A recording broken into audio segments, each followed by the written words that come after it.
విచారణ ఆపద్దు, అక్రమాస్తుల కేసులో సుప్రీంకోర్టు ఆదేశం, సిబిఐ అఫిడవిట్ చూస్తే బాధ కలిగిందని జస్టిస్ సంజీవ్ ఖన్నా.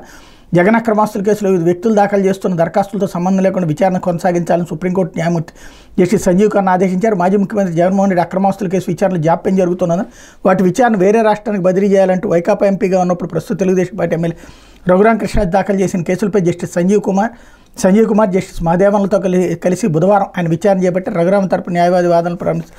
జగన్ అక్రమాస్తుల కేసుల విచారణలో ఎలాంటి పురోగతి లేదన్నారు అన్నటువంటి వార్తని హైలైట్ చేశారు. ఇక్కడే ఎంత తెలివిగా వార్తలు వక్రీకరిస్తారు అంటే, అసలు పిటిషన్ చూడండి, ఇక్కడే అసలు పాయింట్ ఏంటి, పిటిషన్ వేసింది ఇక్కడ అన్యాయం జరుగుతుంది, కేసుల్ని వేరే రాష్ట్రానికి బదిలీ చేయమని.